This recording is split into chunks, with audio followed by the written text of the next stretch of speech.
راوی کون ہے؟ سنو گے تو دل کی کلیاں مچل جائے گی، دل کی کلیاں کھل جائے گی۔ اللہ اکبر۔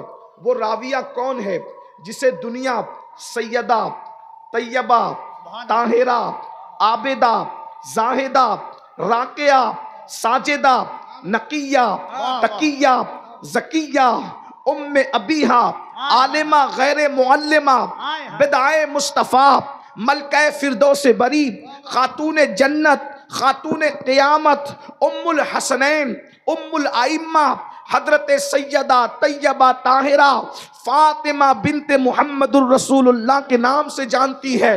ہستی کون سی؟ روایت کرنے والی سیدہ کائنات فرماتی ہیں، مخدومہ کائنات فرماتی ہیں، ایک مرتبہ میرے بابا کی یاد آ رہی تھی، اللہ کے رسول علیہ السلام سے ملاقات کے لیے میں نے میرے سرتاج مولائے کائنات سید السادات خاتم الولایت فاتح خیبر سیدنا علی ابن ابو طالب سے کہا میرے سرتاج چلیں، بابا کی بڑی یاد آ رہی ہے، آقا کی بڑی یاد آ رہی ہے۔ ہم دونوں نکلے اور نکلنے کے بعد بابا کے گھر گئے تو ہم نے بابا کو کس حالت میں پایا؟ اللہ اکبر۔ محسوس کرنے والے محسوس کریں، بہنوں کی بھائیوں کی سب کی خاص توجہ۔ اللہ اکبر۔ سیدہ کائنات فرماتی ہے جب ہم بابا کے گھر گئے تو ہم نے بابا کو اس حال میں پایا کہ اللہ کے رسول اس طریقے سے اپنے دونوں گھٹنوں پر ہاتھ رکھ کر کے، اللہ اکبر، توجہ کریں اگر آپ کو نظر آ رہا ہے، اللہ اللہ، آقا نے دونوں گھٹنوں کو اس طریقے سے ہاتھوں سے جوڑ رکھا ہے اور دونوں گھٹنوں پہ سر رکھا ہے اور سر رکھ کر کے موٹے موٹے آنسوؤں سے رو رہے ہیں۔ اللہ اکبر۔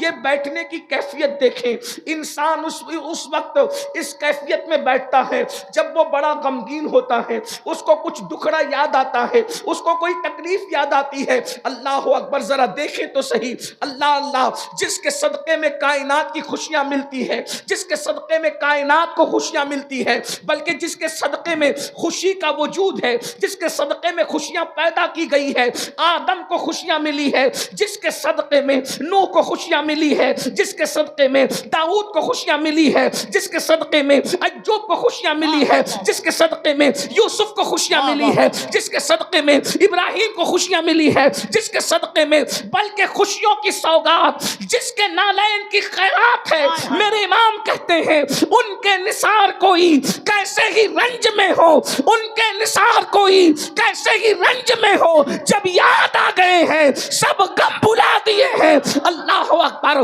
ہر خوشی ان کی نالین کا صدقہ ہے، لیکن آج ہوا کیا ہے؟